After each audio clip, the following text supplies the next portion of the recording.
Cuando oraba y le pedía al Espíritu Santo su dirección, el mismo Espíritu trajo un texto a mi vida. Ese texto está en Marcos 8:36 y dice: ¿y qué beneficio obtienes si ganas el mundo entero, pero pierdes tu propia alma? Y le he llamado a este mensaje el último like.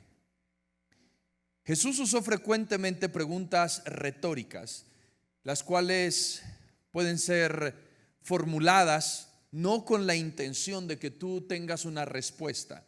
Las preguntas retóricas siempre se hacen con el fin de que la persona piense, que la persona reflexione, que la persona sea confrontada con algún hecho en su vida o con algo que probablemente tenga que cambiar. Cuando yo tengo preguntas retóricas, esas preguntas me llevan a que mi conciencia sea sacudida. Y Jesús usó mucho las preguntas retóricas. Entre esas preguntas retóricas estuvieron algunas como estas. Cuando Jesús dijo: ¿acaso con todas sus preocupaciones ustedes pueden añadirle un momento más a su vida? ¿O qué tal esta pregunta? ¿no valen ustedes más que los pájaros? Otra de sus preguntas retóricas es: ¿y por qué te preocupas por la astilla que está en el ojo de tu hermano y no te fijas en la viga que está en el tuyo? También él preguntó a Pedro y le hizo una pregunta retórica impresionante cuando se estaba hundiendo en el agua y le dijo: ¿por qué dudaste? Después habló otra: ¿acaso un ciego puede guiar a otro ciego? ¿Quieres ser sano? ¿También ustedes se quieren ir? Jesús utilizó mucho las preguntas retóricas, y entre las que usó, o entre todas las que usó, hay una en especial que considero que fue la más fuerte y la más importante de Jesús, y fue: ¿y qué beneficio obtienes si ganas el mundo entero pero pierdes tu propia alma? No es una pregunta para responder, es una pregunta para reflexionar, para pensar. Una pregunta que te confronta y te hace analizar, te hace pensar en el día de tu muerte. Te hace pensar en que un día tú y yo vamos a estar en una eternidad, pero la pregunta es: ¿en qué eternidad? Una pregunta que te lleva a evaluar la vida que has tenido hasta ahora, y que te lleva también, si eres humilde a esa pregunta retórica, a replantear la vida que vas a decidir vivir de ahora en adelante. Una pregunta que, si abrazas con la humildad que debemos tener, nos llevará a tomar decisiones cruciales y a poner en balanza lo que en realidad es valioso en la vida. Y esta pregunta emerge justamente a causa de una enseñanza dada por Jesús, una enseñanza enfocada literalmente en algo llamado discipulado. Y esa enseñanza es previa a un anuncio de lo que Él va a lidiar, es decir, su pasión. Cuando Él menciona que lo matarán, pero antes de matarlo lo van a crucificar, lo van a torturar, va a ser rechazado. Y sabemos que en aquel tiempo la nación de Israel estaba dominada por el Imperio Romano, y los valores del Imperio Romano se basaban en dos cosas: honor y vergüenza. En eso se basaban los valores. ¿A qué me refiero? Que si el valor de los romanos era el honor, entonces ellos basaban la importancia de alguien por la riqueza, por el estatus o por el poder político que podrían tener. Eso era para ellos un sinónimo de honor. Y si esto era el sinónimo de honor, entonces la pobreza, y en especial la muerte en la cruz, implicaba la máxima vergüenza para alguien frente a las políticas o frente a los valores del Imperio Romano. Era la máxima vergüenza, era la humillación pública más grande que usted pudiera tener en su vida. Se hablaba que la humillación de la cruz solo estaba reservada para rebeldes, para esclavos, para gente que no tenía valor en la sociedad. Ahora imagínese Jesús hablando de que Él iba a morir en una cruz. Versículos antes lo vemos que Jesús es reconocido por el mismo Pedro como el Mesías. Cuando Jesús le empieza a preguntar a sus discípulos y les dice: ¿ustedes quién dicen que soy? Y Pedro se levanta en ese mismo capítulo y le dice: tú eres el Cristo, el Hijo del Dios viviente, tú eres el Mesías. Jesús lo aplaude y le dice: no te lo reveló carne ni sangre, sino mi Padre que está en los cielos. Hasta ahí todo va bien. Pero ¿qué clase de Mesías era Jesús?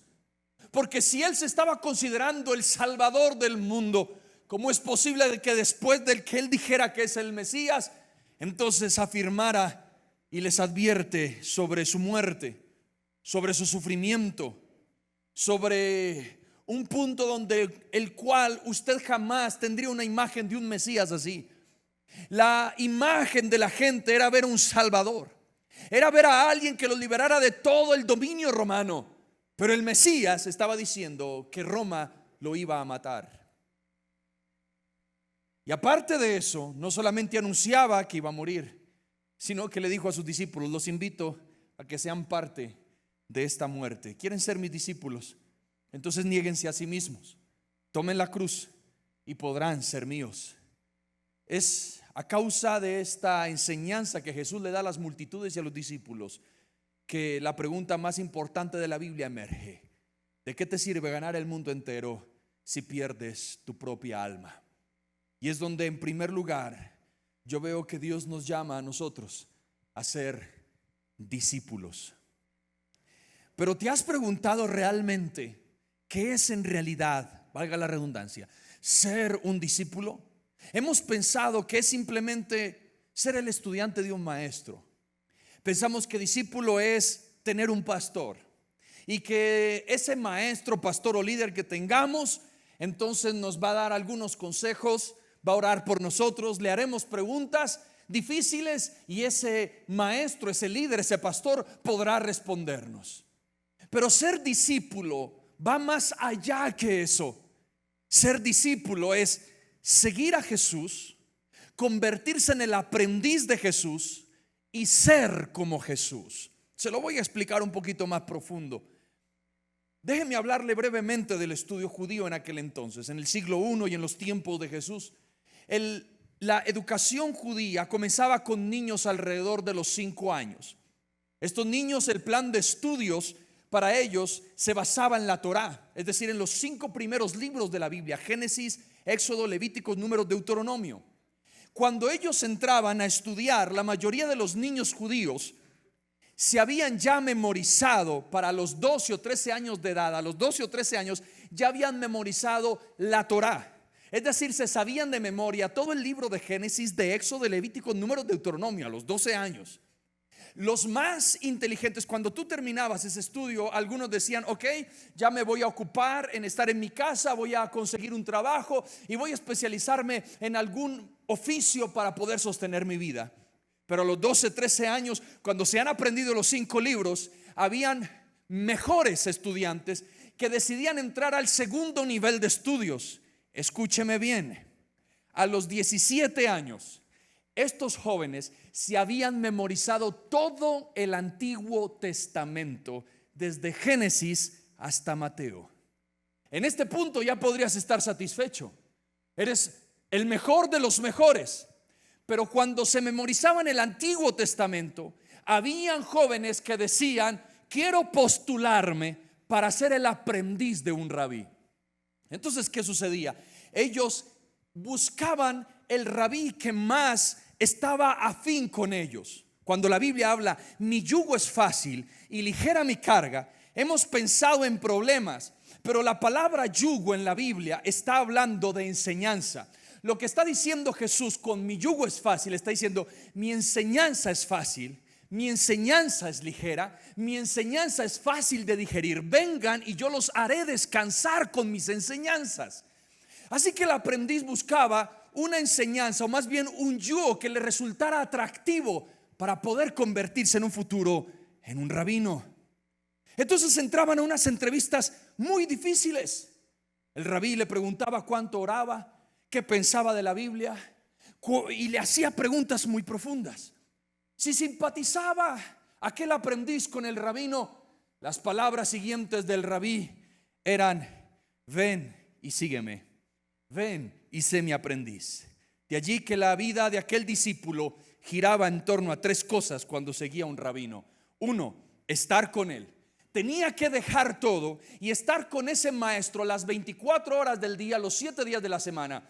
Comía con el rabino, dormía con el rabino, pensaba con el rabino, caminaba con el rabí, con el maestro. Toda su vida ya giraba en torno a estar con su maestro. Lo segundo, tenía que convertirse o ser como su rabino. Es decir, tenía que imitar su voz, tenía que imitar sus modales, tenía que convertirse como el maestro que había escogido. Y tercero, tenía que hacer lo que su rabino hacía. Es decir, si el rabino era experto en un área, el aprendiz debía volverse experto en esa área. Y si después de pasar por estos procesos, el rabí veía un buen resultado en su aprendiz, entonces le decía: te doy mi bendición, ahora eres rabino, ve y haz discípulos. Este era el proceso de los judíos. Jesús, a diferencia de cualquier otro, porque la Biblia define a Jesús como un rabino, fue ordenado directamente por Dios. Su proceso de formación fue diferente a cualquier otro en la Biblia. No fue un discípulo de algún hombre, porque desde niño ya sorprendía con su sabiduría. Usted notará en la Biblia y dice que a los 12 años de edad estaba en el templo con los doctores de la ley discutiendo. Durante 3 días consecutivos, que fueron los días que se le perdió a sus padres, él estaba en el templo con los más altos doctores de la ley discutiendo la palabra.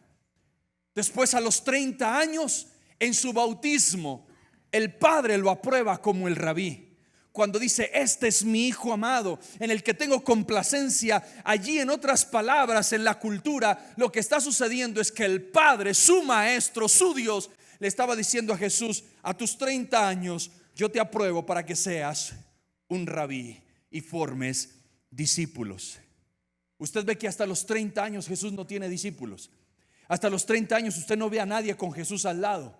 Pero después de que fue bautizado, él comienza su ministerio con un ayuno de 40 días para prepararse.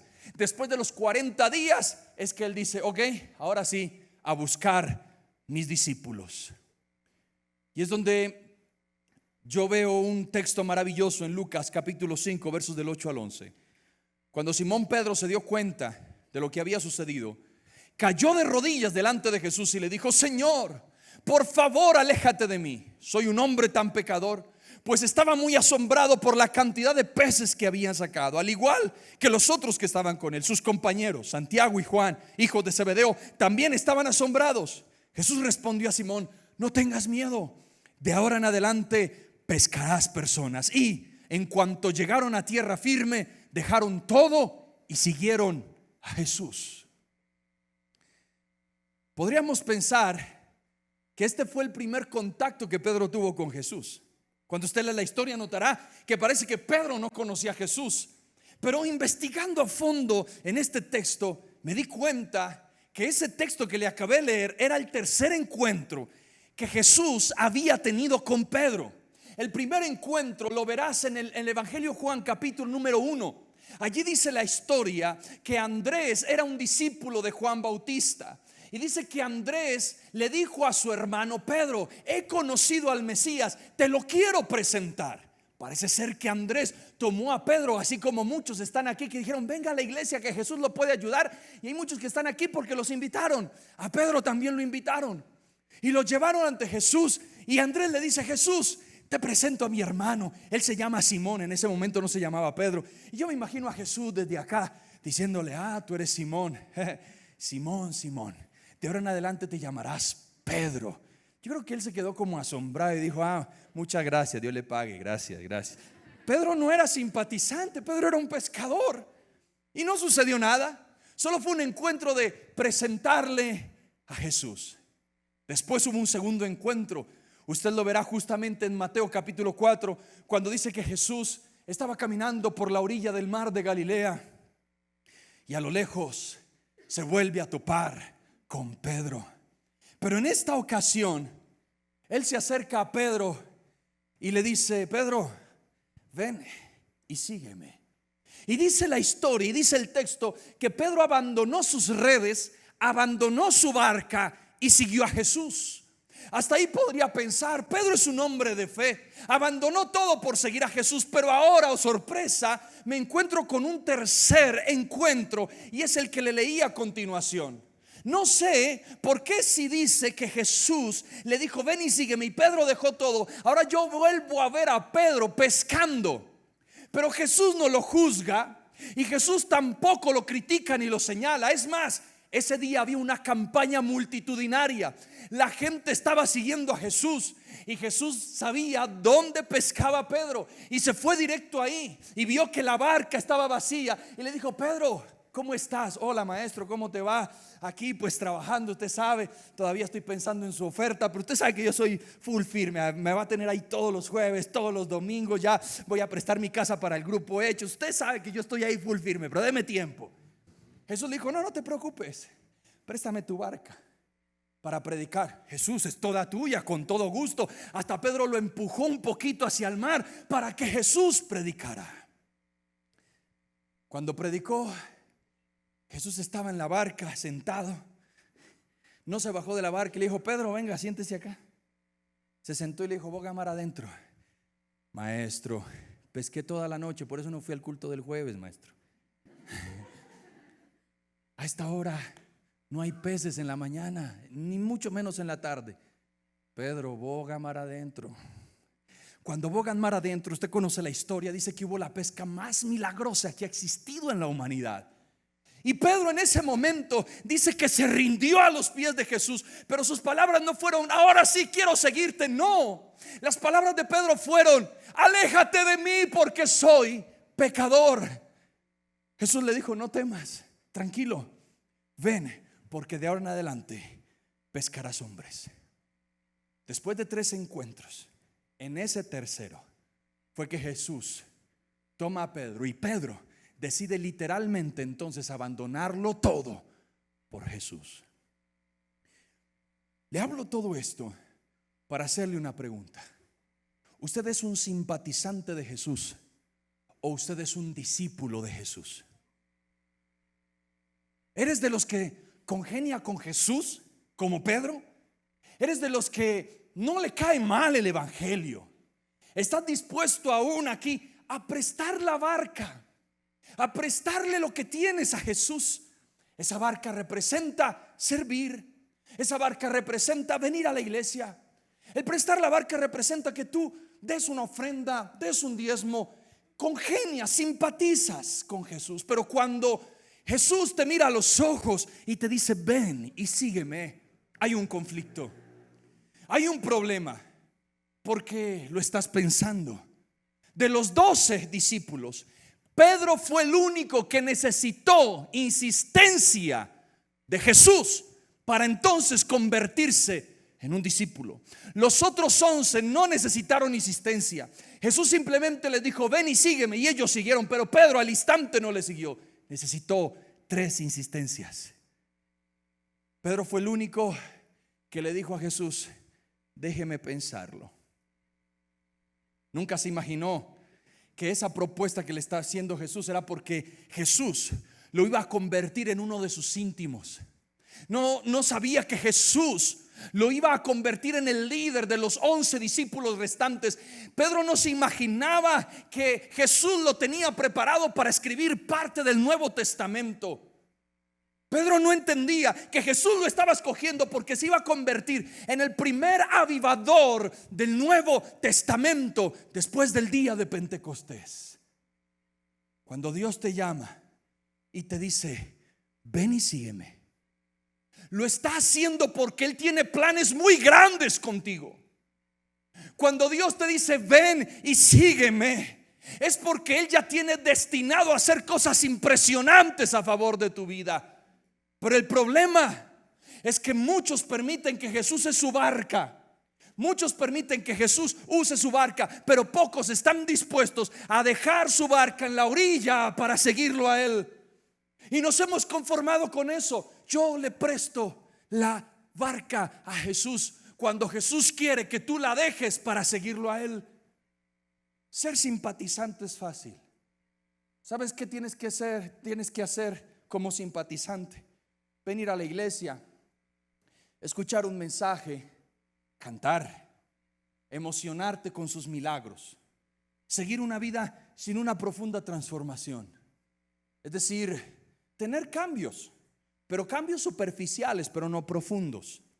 Entonces empiezas a manejar una vida de cambio aparente, pero no en realidad, porque por dentro sigues siendo el mismo. Eso es ser simpatizante. O puedes dejar de ser simpatizante y convertirte en un discípulo, lo cual implica dejar tu barca, dejar tus redes, dejar tu comodidad, dejar tu voluntad, morir a tu propio yo, dejar de buscar tus propios beneficios y seguir a Jesús. ¿A quién estás siguiendo? Porque todos seguimos a alguien. Hay una bendición judía del siglo I que dice: estarás cubierto con el polvo de tu rabino. Esta bendición se daba porque un discípulo vivía con su rabino, comía, viajaba, dormía donde dormía su maestro, memorizaba cada gesto de su maestro, seguía tan de cerca al maestro que literalmente dejaba al discípulo lleno del polvo de sus pies. El discípulo era el que estaba siempre detrás y era tan fuerte que a medida que yo caminaba, el polvo que yo sacaba de mis sandalias impregnaba la vida de mi discípulo. Eso representa entonces que cuando alguien veía a un discípulo impregnado del polvo, entendía, estaba con su rabino. Y de allí nace esa bendición. Por favor, colóquemela de nuevo. Estarás cubierto con el polvo de tu rabino. Gracias. Todos seguimos a alguien. Y quiero preguntarle, ¿cuál es el polvo que te está cubriendo? Porque reitero, todo el mundo está siguiendo a alguien o a algo. En otras palabras, todos somos discípulos. El tema no es si eres discípulo. El tema es de quién eres discípulo o de qué eres discípulo. ¿Cuál es el polvo que te está impregnando la vida? A quien decides seguir es a quien decides confiarle tu vida. Por favor, entiéndalo. Es natural que admiremos a alguien. Es natural que nos inspire a alguien, que nos inspire cómo habla, cómo predica o cómo vive la vida, cómo son sus valores. Eso no está mal. De hecho, cuando nosotros elegimos bien a alguien, ese alguien nos va a hacer crecer. Pero cuando elegimos mal a ese alguien nos va a estancar, nos va a destruir. ¿Cuál es el polvo que te está impregnando la vida? Porque todos seguimos de cerca a alguien. Y le digo esto porque hoy la era digital y el imperio de las redes sociales, con su temible algoritmo, parece ser el rabino de esta época. Parece ser que el rabino de esta época es un teléfono que nos está moldeando el alma y nos está direccionando a algo que va en contra de Dios. ¿No me cree? Quiero que responda con sinceridad a las siguientes preguntas. ¿Qué es lo primero que tú haces al despertar? ¿Qué es lo último que haces cuando te vas a dormir? ¿Qué es lo que haces en una fila mientras esperas algo? ¿Qué es lo que alimenta más tu mente en tus tiempos de descanso? Sin temor a equivocarme, la respuesta de la mayoría sería mi teléfono y mis redes sociales. Yo soy muy analítico y noto cómo cuando me monto a un avión, todo el mundo está clavado con su celular, la mayoría en redes sociales. Como todo el mundo está clavado en su celular, muchos de ellos en juegos. Niñas de 10 y 11 años, niños de 12 y 13 años, ensimismados en un scroll infinito de TikTok, donde solo te sale basura y donde tú piensas que estás simplemente dándole un poquito de serenidad a tu hijo, pero lo único que estás haciendo es ver a tu hijo cómo se alimenta de basura para convertirse en un idiota en unos cuantos años. Porque se ha convertido la era digital en nuestro rabino. Y hoy la decisión más crucial de tu vida se encuentra en la reacción que tú tomes frente a 3 palabras que van a ser contundentes en tu vida de parte de Jesús. Ven y sígueme. ¿Qué vas a responder ante esa propuesta? ¿Vas a decir, espérate, yo sigo mirando mi TikTok, mi Instagram? ¿O vas a tirar tus redes literalmente? ¿Vas a dejar tus redes literalmente para seguir a Jesús? Permítame que le vuelva a repetir la misma pregunta. ¿Cuál es el polvo del cual quieres estar impregnado? Por eso, en segundo lugar, hay una propuesta. Y mire lo que dice Marcos 8:34. Entonces llamó a la multitud para que se uniera a los discípulos y dijo: si alguno de ustedes quiere ser mi seguidor, tiene que abandonar su propia manera de vivir, tomar su cruz y seguirme. A diferencia de otros rabinos que eran altamente selectivos con sus estudiantes, que evaluaban su pasado, que evaluaban su estilo de vida, de dónde venían, quién eran sus padres y qué sé yo, aquí viene Jesús y da una propuesta para el que quiera. Si alguien, ese alguien es cualquiera, quiere venir en pos de mí, ese alguien es cualquiera, se lo reitero. Y ese cualquiera puede ser un pescador, puede ser una trabajadora sexual, puede ser una mujer encontrada en el acto mismo del adulterio. Ese cualquiera puede ser un fanático religioso, un fariseo. Ese cualquiera puede ser un revolucionario. Ese cualquiera puede ser hasta un traidor como Judas.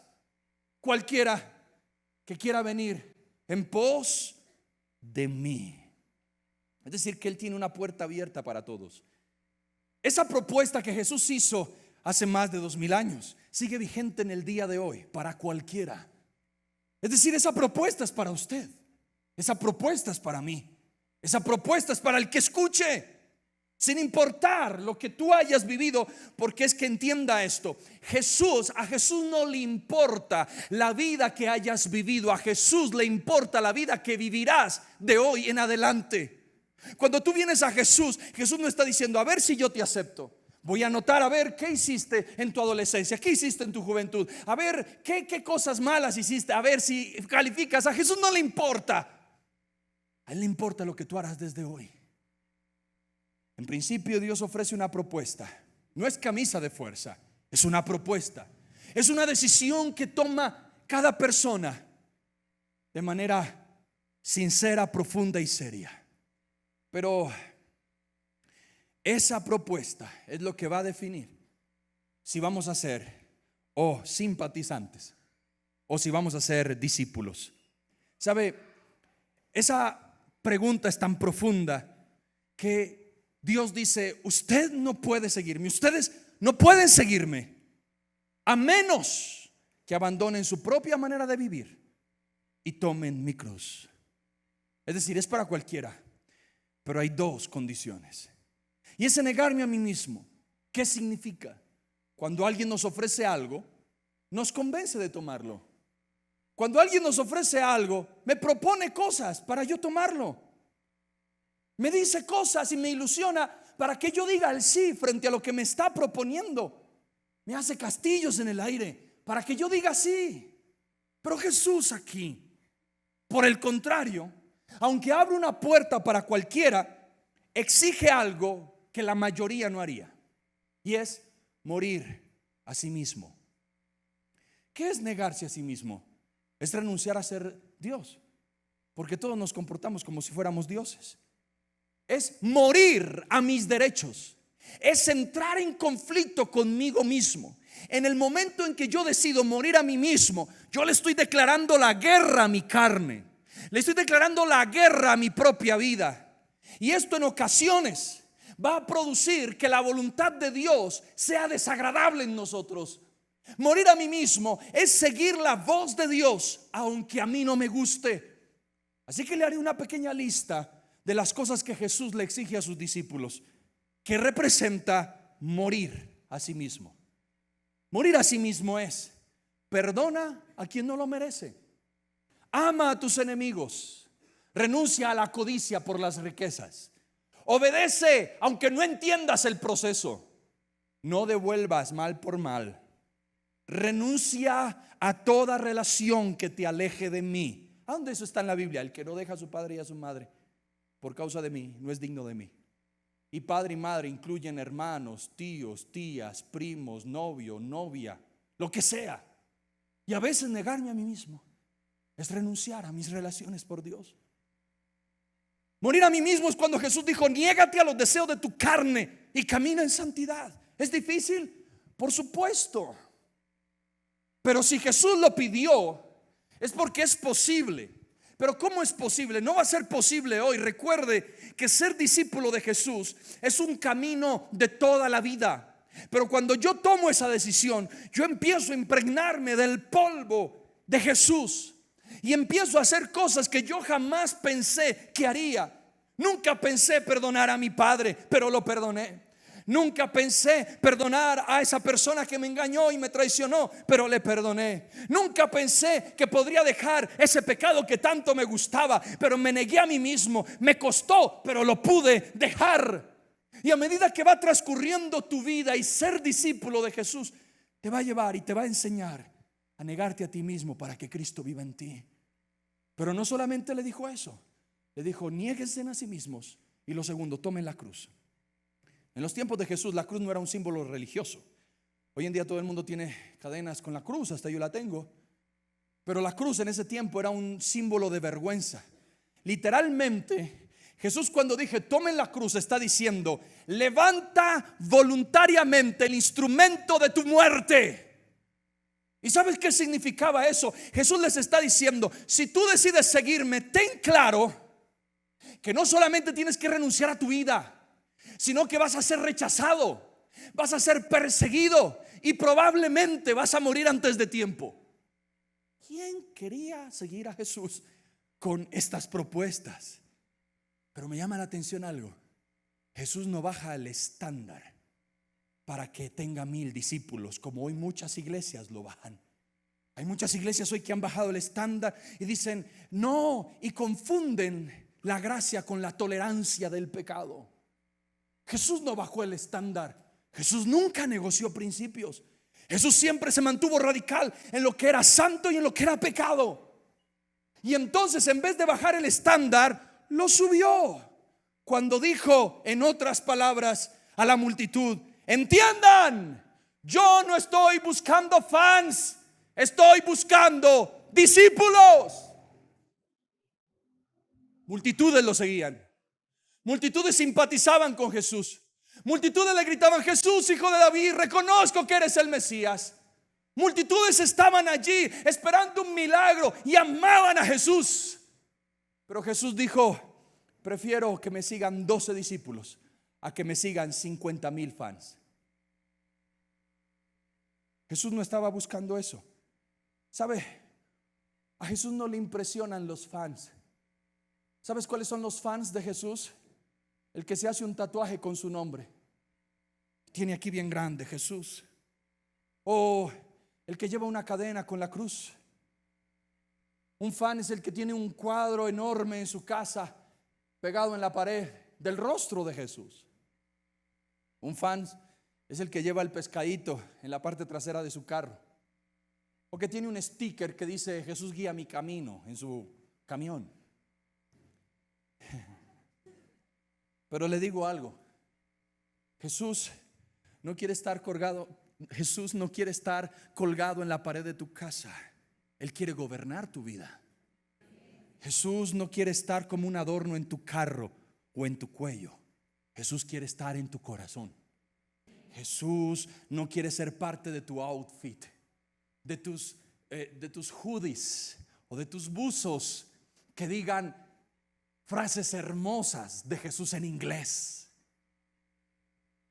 Él quiere ser el dueño de tus decisiones. Jesús está cansado de tener tantos fans en esta tierra.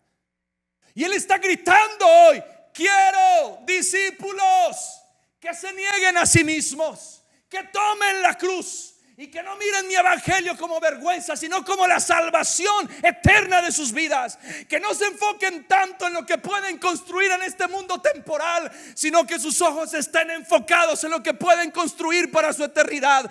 Que entiendan que la verdadera vida no es la que viven en esta tierra, sino que la que vivirán en una eternidad. Eso es lo que está buscando Jesús. Seguir a Jesús siempre va a requerir algo. Para Pedro fue abandonar su negocio de pesca. ¿Para ti qué es? ¿Para ti qué es? Yo tengo ojo espiritual y yo he hablado con varios que estoy seguro que tienen un llamado profundo de Dios y han dicho no. ¿Y sabe? Se mantendrán estancados hasta que no le digan sí a Dios. Pastor, nos está maldiciendo. En ningún momento, les estoy advirtiendo. Porque cuando Dios te marca para algo, es porque para eso sirves. Puedes tener 1000 títulos, puedes ser el más inteligente, puedes tener becas, menciones de honor, pudiste haber tenido una tesis laureada, pero en medio de todo el sudor que tuviste en el transcurrir de los años, con tus títulos, con tu carrera, y aún te encuentras hoy trabajando en lo que ni siquiera es tu carrera, y te han propuesto servir a Dios, y tú dices voy a esperar. Pero una cosa sí es clara: Dios sabe que la única manera en que podrás prosperar es cuando tú tomes la mano de Jesús al momento en que Él te dijo ven y sígueme. ¿Qué harás entonces en tercer lugar? ¿Qué harás? Marcos 8:36 dice: ¿y qué beneficio obtienes si ganas el mundo entero pero pierdes tu propia alma? Aquí hay padres que probablemente han sido un obstáculo para que sus hijos les sirvan a Dios. Aquí hay padres tan carnales que solo se han enfocado en construirles un mundo temporal a sus hijos, cuando sus hijos están apasionados con servirle a Dios. Y se han convertido en el mismo Satanás de la casa, como fue Pedro para Jesús cuando le reconvino que no fuera a la cruz. Y no has entendido que si tu hijo tiene pasión por servirle a Dios, es porque un día Jesús le dijo a ese hijo ven y sígueme. Y es porque si Jesús le dijo ven y sígueme, es a causa de que Dios tiene un plan tan grande con ese hijo y un éxito tan grande con ese hijo que nunca lo tendría en lo que tú le estás construyendo temporalmente. Yo pude haber hecho muchas cosas, pero tuve un padre que siempre estuvo para ser un impulso en mi vida espiritual. Y hoy lo que yo tengo no lo cambiaría por nada del mundo, porque esas palabras ven y sígueme han sido las palabras más hermosas que yo he escuchado en mi vida. Y le digo a Dios, te seguiré por el resto de mi existencia. Con esto no le quiero decir que sus hijos puedan hacer otra cosa, pero hay hijos que fueron marcados para el ministerio. Y ojo con ser un tropiezo, porque probablemente Dios te va a pedir cuentas de haberte convertido en un instrumento de Satanás para que tu hijo no fuera un instrumento de Dios. ¿Qué harás? Como lo dije al inicio, Jesús le anunció a sus discípulos que moriría. Pedro, versículos antes, le reitero, confiesa con firmeza: tú eres el Hijo de Dios. Más adelante dice: tengo que padecer. Y Pedro lo reprende. Ese Pedro es como allí y acá. Yo no sé quién es Pedro. Pedro es raro. Y cuando primero le dice: tú eres el Hijo del Dios viviente, Jesús lo aplaude. Y después Jesús dice: pero voy a morir. Y dice que Pedro lo reprendió. No es que Pedro estuviera compadecido con Jesús. ¿Cómo vas a sufrir, pobrecito, mi maestro lindo? ¿Cómo te vas a ir a la cruz? No, venga, yo le doy un abacho. No, Pedro no estaba haciendo eso. Pedro llamó a Jesús como si tuviera la autoridad de reprender a Jesús. Le dijo: Jesús, ¿cómo vas a decir eso? ¿Cómo vas a decir que es a la cruz? Si tú te vas a la cruz, si tú sigues diciendo eso, nos haces quedar en vergüenza. La gente tiene un concepto de un Mesías que es victorioso, no que va a la cruz. ¿Y cómo vamos a poder anunciar nosotros a un Jesús crucificado? ¿Cómo vamos a poder anunciar nosotros a un Jesús que estuvo en una cruz? Por favor, Jesús, sé más prudente con tus palabras.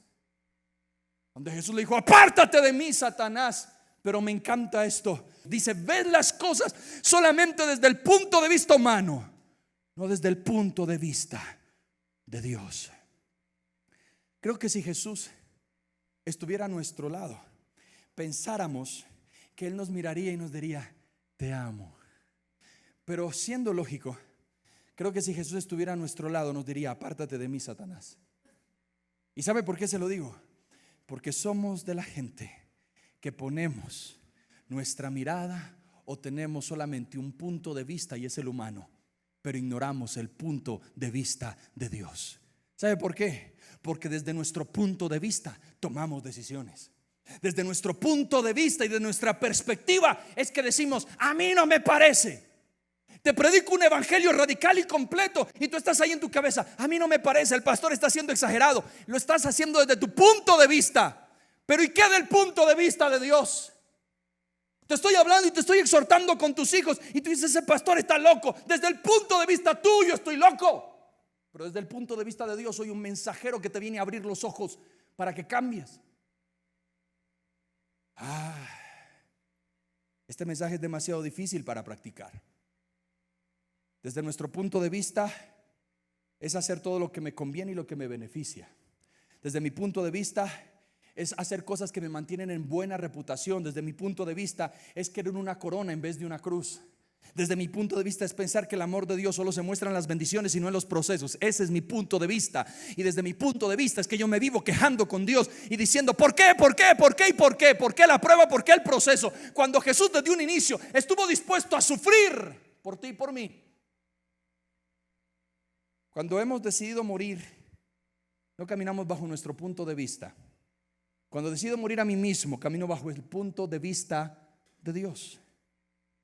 Hay mucha gente que por ganar el mundo, éxito, influencia digital, se enferman con las redes, han descuidado lo más importante: su alma. Aquí es donde yo estoy entrando al clímax de mi mensaje. Y es: ¿usted alguna vez se ha detenido a pensar dónde va a pasar su eternidad? ¿Me está escuchando? Eso espero. Pocas veces les predico como les estoy predicando hoy. ¿Alguna vez se ha detenido a pensar en dónde pasará su eternidad? Porque nos enfocamos solo en construir algo temporal. Y mire, no solamente esa es la pregunta que te debes hacer, porque tú puedes pensar que te vas a encontrar con una eternidad dentro de 50 años. Deberías preguntarte: ¿qué pasa si me muero hoy? Todo aquello de lo que te sientes orgulloso es temporal. Si tú y yo nos morimos hoy, no nos llevamos nada. Nada. Construiste una casa, ahí se queda. Tu mujer enviuda se casa con otro y ese otro desgraciado la disfruta. ¿Sí o no? Tienes carro, ahí se queda. Tienes ahorros, ahí se van a quedar. Tienes muchos seguidores en las redes sociales, ahí se quedan. Te van a llorar un rato, tu familia te va a llorar un poquito más, pero al final van a poder superar tu ausencia y seguirán su vida olvidándote y recordándote de vez en cuando, quizá en una fecha de cumpleaños o quizá en algún momento donde tu nombre sea mencionado. Pero ahí acabará todo. Cuando te mueras, tú no podrás presentarte delante de Dios diciéndole: Señor, aquí está un hombre que no tenía nada y construyó un imperio de la nada. Y Jesús dirá: oh, buen siervo fiel, qué emprendedor fuiste, qué resiliente fuiste. Ven, entra, porque tuviste muchos ahorros, ahora puedes entrar aquí. Jesús no te va a preguntar cuántos seguidores tuviste en redes. ni cuántas casas compraste, ni cuánta influencia tuviste en la vida, ni cuánto fuiste al gym.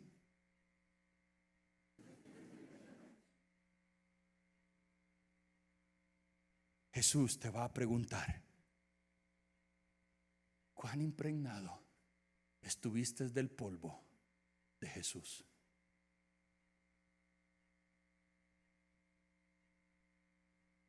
Al final, lo que importará es la pregunta que te hará Jesús el día que estés delante de Él.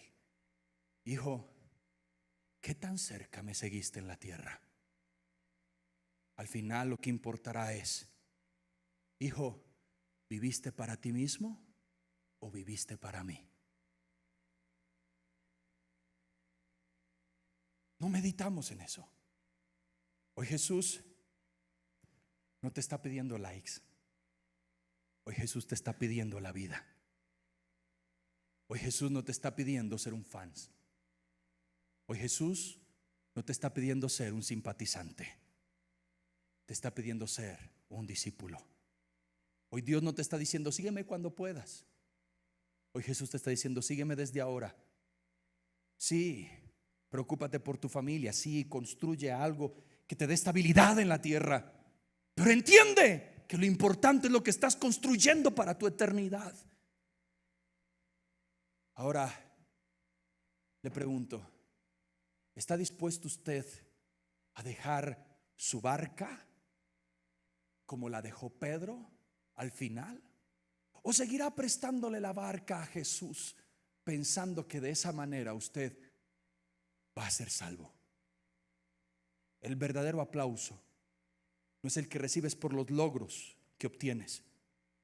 El verdadero aplauso no es el que obtienes por el mundo de las redes sociales o por el mundo de allá afuera, sino por el que puedas recibir el día que partas de esta tierra y te encuentres con Dios.